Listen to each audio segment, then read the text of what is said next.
Assalamualaikum warahmatullahi wabarakatuh. Jumpa lagi dengan saya Ahmad Solehin di channel YouTube yang senantiasa membahas berbagai materi pembelajaran terkait dengan komputer dan beberapa materi yang berguna lainnya. Ya, pada video kali ini kita akan membahas sedikit ya mengenai publikasi ilmiah.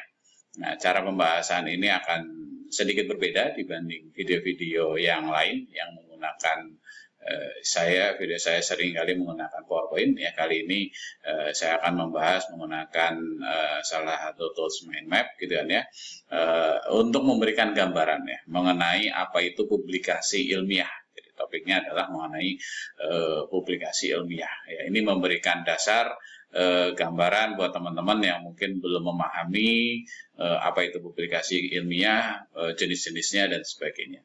Ya, mari kita awali kegiatannya. Jadi yang pertama saya akan melihat dari alasannya ya. Jadi mengapa kita perlu melakukan publikasi ilmiah? Ya, dan apa itu publikasi ilmiah? Publikasi ilmiah itu merupakan satu bentuk sarana kita sebagai seorang mungkin peneliti ya, bisa juga peneliti itu seorang dosen, seorang mahasiswa ya, dari hasil penelitian kita itu kita bisa tuliskan ya dalam bentuk publikasi. Nah, mengapa kita harus melakukan publikasi? Yang pertama adalah diseminasi hasil penelitian. Ya, tentunya hasil penelitian yang kita lakukan, ya mungkin sudah sekian lama kita lakukan, ya memakan waktu, memakan biaya tentunya, dan juga memakan tenaga atau pikiran. Ya, nah itu sayang sekali kalau itu tidak diseminasikan atau dipublikasikan, ya agar bermanfaat buat orang lain. Nah, artinya dengan melakukan publikasi kita memberikan manfaat ya untuk masyarakat. Hasil penelitian kita misalnya penelitian terkait dengan katakanlah penanganan COVID, ya itu tentunya kalau hanya kita simpan di diri kita maka bermanfaat untuk kita saja, tapi kalau kita publikasikan itu akan bermanfaat untuk orang lain. Ya. Kemudian yang ketiga adalah keberlanjutan penelitian. Nah, ini juga penting gitu kan ya. Jadi tidak ada penelitian yang sempurna. Artinya penelitian itu selalu punya ruang ya untuk perbaikan. Nah, dengan kita mempublikasikan hasil penelitian kita, maka bisa jadi kita sendiri atau mungkin orang lain itu melanjutkan penelitian yang sudah kita lakukan. Ya. Nah, itu menjamin keberlanjutan dari penelitian yang mungkin kita lakukan ya. Kita bisa jadi tidak sempat melanjutkan, tapi bisa jadi orang lain yang mungkin tertarik ya mengangkat hal yang sama atau memperbaiki hasil penelitian kita menjadi penelitian yang lebih baik lagi, sehingga begitu seterusnya, sehingga suatu hasil penelitian pada akhirnya akan semakin berguna buat masyarakat ya. Contohnya saja gitu kan ya, kita saat ini bisa naik mobil dengan nyaman, tentunya itu hasil penelitian yang panjang ya, hasil riset yang panjang yang tentunya bukan satu orang yang melakukan, tapi banyak orang. Ada yang meriset bagaimana mesin itu bisa bekerja optimal, ada yang meriset bagaimana bentuk ergonomis dari mobil tersebut dan seterusnya. Banyak sekali ya komponen-komponen dari mobil yang merupakan hasil penelitian atau riset. Yang keempat ya, pentingnya atau alasan mengapa kita harus melakukan publikasi ilmiah adalah sebagai rekognisi atau reputasi dari peneliti ya. Nah, peneliti itu dilihat bukan dari prosesnya, bukan dari jenjang pendidikannya, tapi lebih banyak ke arah dari reputasi si peneliti itu. Berapa banyak paper yang sudah dihasilkan, berapa banyak penelitian yang sudah dipublikasikan, ya tingkatannya bagaimana, ya kebermanfaatannya bagaimana, dan seterusnya. Itu dilihat dari publikasi yang dimiliki oleh peneliti tersebut. Ya. Yang terakhir adalah reputasi institusi. Ya, ada kalanya publikasi ilmiah itu juga memang bermanfaat buat institusi ya. Semakin misalnya buat kampus ya, atau buat universitas ya, perguruan tinggi gitu ya, buat prodi, buat fakultas ya. Semakin banyak publikasi yang dilakukan oleh dosen-dosennya, maka akan semakin bereputasi dan tentunya nanti akan direkognisi di berbagai lembaga, misalnya di penilaian BAN-PT, penilaian pemeringkatan dikti dan sebagainya. Dan ya, itu beberapa alasan penting dari mengapa kita perlu melakukan publikasi. Selanjutnya kita bisa lihat dari jenis dari publikasi. Nah, jenis dari publikasi itu ternyata banyak ya teman-teman semua gitu kan ya.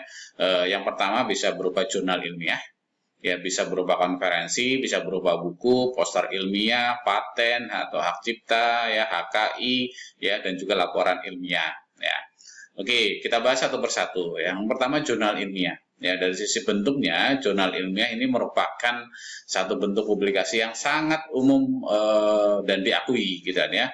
Nah, jurnal ilmiah ini merupakan satu terbitan atau tulisan ya yang berkala. Jadi ciri dari jurnal ilmiah adalah keberkalaannya. Salah satu cirinya adalah itu, keberkalaannya. Jurnal ilmiah ada yang terbit 3 bulan sekali, ada 4 bulan sekali, ada 1 tahun sekali dan sebagainya, gitu ya. Jadi pertama cirinya adalah berkala. Kemudian yang kedua cirinya adalah diterbitkan oleh lembaga, ya suatu lembaga akademis, ya bisa kampus, bisa juga asosiasi, bisa juga satu organisasi yang memang di situ jelas siapa lembaganya, siapa mungkin pengelolanya, ya chief editornya dan sebagainya, ya. Jadi jelas lembaganya. Yang ketiga jelas aturannya. Ya, jadi di situ ada aturan tata tulis, ada aturan cakupan keilmuannya dan sebagainya yang tentunya itu dinyatakan dengan lengkap atau mungkin dengan baik ya di mungkin sebuah situs dan sebagainya. Nah, jurnal ilmiah ini pada umumnya pada saat kita mau mempublikasikan karya ilmiah kita ke dalam bentuk jurnal ilmiah, maka kita cukup mensubmit ya atau mengirimkan ke pengelola jurnal yang tepat ya. Nah, nantinya pengelola jurnal akan melakukan review, melihat secara konten, secara tata tulis dan sebagainya hingga nanti kalau itu memang lolos itu akan dipublikasikan atau terpublikasi. Kemudian yang kedua konferensi. Ya, nah bentuk yang kedua konferensi atau seminar ini sedikit berbeda dibanding jurnal ilmiah. Keberkalaannya tidak harus. Kalau jurnal ilmiah yang baik itu selalu berkala, ya bisa 3 bulan sekali, ya 3 bulan sekali, 4 bulan sekali dan seterusnya. Tapi kalau konferensi tidak senantiasa berkala. Ini biasanya bentuknya adalah berupa seminar, ya. Sering mungkin teman-teman mendengar namanya call paper gitu kan ya. Jadi kita diundang atau peneliti diundang untuk mempresentasikan hasil penelitiannya di satu event atau satu kegiatan yang namanya konferensi ya. Konferensi nanti ada yang tingkat nasional maupun internasional ya. Nah, di konferensi ini biasanya ciri utamanya adalah ya tentu diselenggarakan oleh lembaga pendidikan ya atau mungkin lembaga atau asosiasi gitu ya, tapi intinya lembaga tertentu yang memang terpercaya di bidang akademis gitu ya. Kemudian yang kedua biasanya ya ada yang diselenggarakan rutin ya, rutin itu tahunan ya, setahun sekali ya, 2 tahun sekali dan sebagainya. Tapi ciri yang lain adalah bahwa kita sebagai peneliti itu harus mempresentasikan ya karya atau hasil penelitian kita di depan panelis atau di depan orang gitu ya, peserta lah gitu ya, yang tentunya itu berapa banyak yang presentasi bisa jadi banyak ya.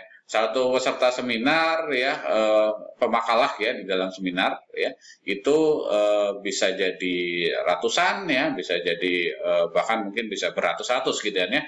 Tapi kalau di dalam jurnal ilmiah yang terbit di dalam satu terbitan itu cuman beberapa saja gitu ya. Ada yang 5, ada yang 10 dan sebagainya gitu ya. Tapi kalau konferensi bisa masif ya.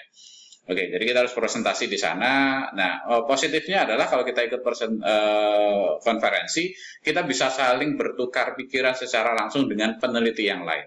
Mungkin dengan ada yang punya ketertarikan yang sama, ada yang punya bidang yang sama, itu kita bisa saling bertukar pikiran secara langsung dengan peneliti-peneliti tersebut. Itu positifnya, gitu ya. Oke, baik. Selanjutnya bentuk yang ketiga itu adalah buku. Nah, buku ini sebenarnya bisa macam-macam ya.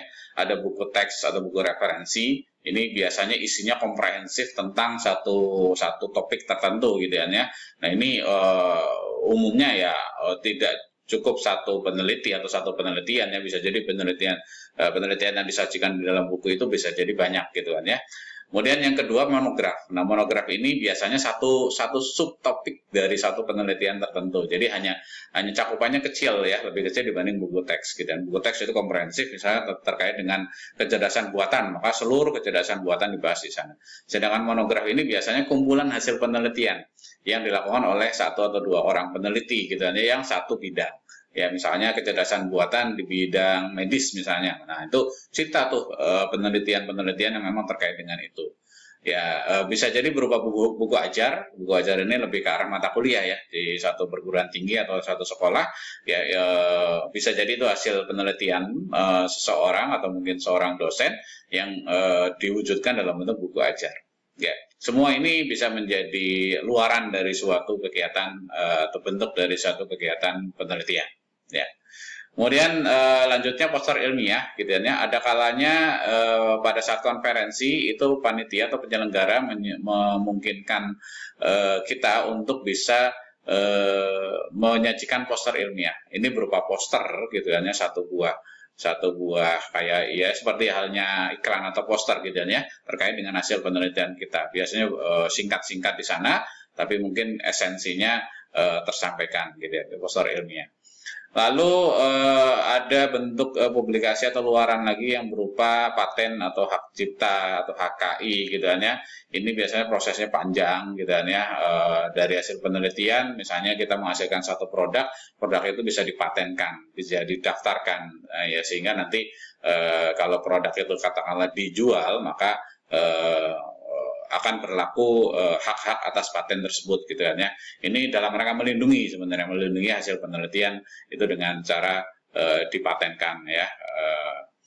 Oke, terakhir adalah laporan ilmiah. Ini adalah luaran atau mungkin jenis publikasi yang paling sederhana ya, mungkin paling rendah lah secara nilainya, karena laporan ilmiah biasanya hanya disajikan atau disimpan oleh lembaga di mana kita melakukan penelitian, misalnya di perpustakaan kampus gitu ya, itu hanya tersimpan di sana, tidak dipublikasikan secara umum gitu ya, dan secara angka kredit ini tidak diakui sebagai satu luaran publikasi gitu ya, maka sebaiknya mungkin kita bisa publikasikan minimal di bentuk-bentuk yang memang diakui secara kredit gitu ya. Baik, itu yang kedua. Yang ketiga, dari sisi cakupan, kita bisa lihat ya, cakupan publikasi ilmiah itu bisa cakupannya lokal, bisa berupa nasional, bisa berupa internasional.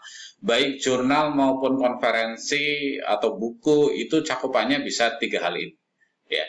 Kalau cakupannya hanya lokal, misalnya katakanlah kita punya artikel ilmiah katakanlah diterbitkan di majalahnya kampus atau mungkin medianya kampus ya secara lokal, maka itu disebut sebagai lokal. Atau tadi ya laporan penelitian itu disimpan di perpustakaan, maka itu dianggap sebagai cakupannya adalah lokal. Ya. Sedangkan nasional ini biasanya penyelenggara atau mungkin pengelola jurnal itu sudah mendaftarkan jurnalnya itu di skala nasional ya, katakanlah dengan mendaftarkan ISBN atau mungkin ISSN gitu kan ya, dan bisa didaftarkan atau intinya terdaftar lah secara nasional. Dan syaratnya kalau suatu jurnal itu disebut sebagai nasional antara lain harus berasal atau peneliti ya, cakupan peneliti itu harus berasal dari minimal tiga provinsi gitu kan ya, 3 provinsi dengan penggunaan bahasa bebas ya, bisa bahasa Inggris, bahasa Indonesia juga gitu kan ya. Nah, ini yang sering dikejar gitu kan ya, ini yang sering dikejar. Nah, di Indonesia cakupan jurnal nasional itu dikelola atau mungkin dikontrol oleh Dikti gitu kan ya. Dalam hal ini dari sisi indeksasi itu diindeksasi melalui seperti lembaga pengindeks Sinta, Garuda gitu kan, itu lembaga pengindeks yang nanti akan mengontrol atau akan melihat mungkin kualitas dari jurnal tersebut secara nasional gitu kan ya. Cakupan yang ketiga adalah internasional ya, baik seminar maupun konferensi itu juga sama gitu kan ya. Seminar, konferensi itu ada yang internasional, ada yang nasional gitu kan ya.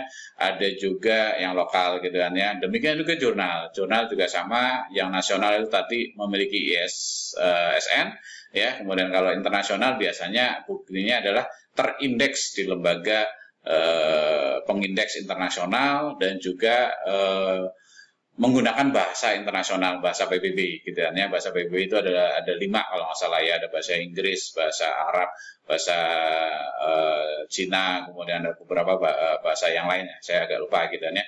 Tapi intinya itu harus menggunakan bahasa internasional gitu kan ya. Lembaga pengindeksnya juga skala internasional gitu kan ya. Nah, nanti di internasional itu ada lembaga pengindeks yang cukup populer ya, ada terindeks Scopus, ada terindeks Web of Science ya, ada terindeks lembaga-lembaga yang lainnya ya. Maka semakin bereputasi ya lembaga pengindeks tadi, maka semakin bereputasilah paper atau publikasi kita gitu kan ya. Yang terakhir dari sisi format gitu kan ya, sebuah publikasi itu ada yang format elektronik, ada juga format cetak. Gitu ya.